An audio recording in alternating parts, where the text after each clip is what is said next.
Alright, hi and welcome. We're going to talk about transformations of conics, and I just realized that misspelling, so let me change that rough. Transformations. Okay. Alright, so real fast. To do a translation, pretty simple stuff. Okay, what you're going to do is basically to translate, in other words, to move up, left, right, down, that type of stuff. Translate with respect to h and x. So h and x are still the same in the formula. So wherever you see h and x in your conics formula, just put these numbers now and you have transformed your conic by translation. Okay, now rotations with equations, or rotation equations.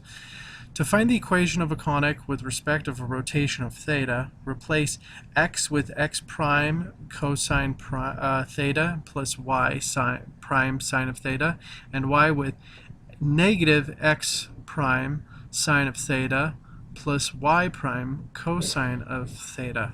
Okay, and we'll talk about rotations not changing the discriminants in a sec. So let's go see a practice problem.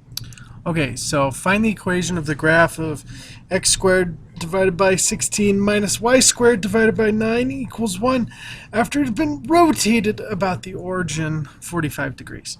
Okay, so first, we are going to replace x with x prime cosine of 45 plus, I believe it's y prime sine of 45. Let's go check our formula. Oops, that's not it. That's a different part. Okay, yeah, that's it. I just needed to check it.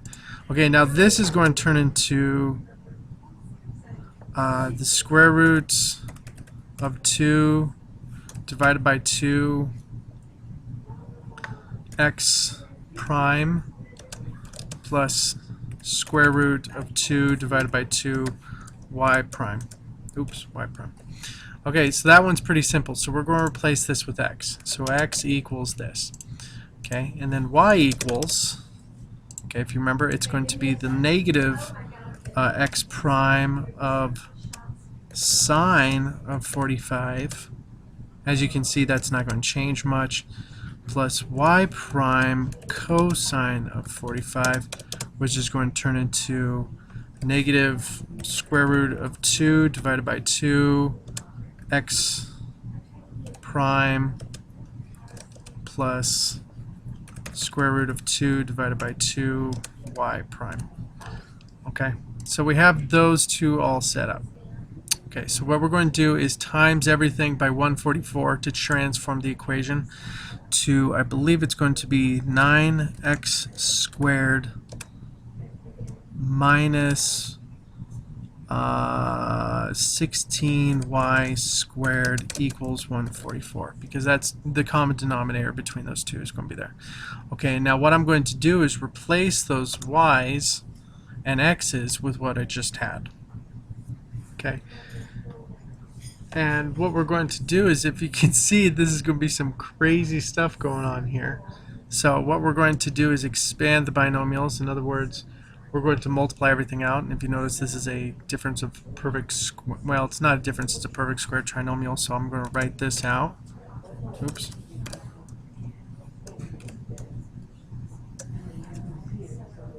Alright, so when it all gets said and done, all of this jumbled mess becomes 7x prime squared plus 50x prime y prime plus 7y prime squared equals negative 288.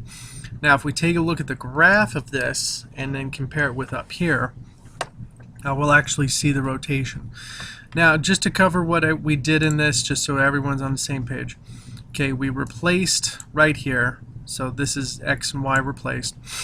Okay, and then we went ahead and expanded the binomial. In other words, we factored. Okay, same thing here. So, I mean, it just comes across the same way both times. The only sucky part, I think I missed a negative. Yes, I did. Let's put the minus right there. I knew I was missing something. Okay. Alright, and then we get done, we start combining like terms, and we're going to end up with this. Then we times everything by 2, and we get this, and we're going to times by negative 2. It just makes our job a whole lot easier.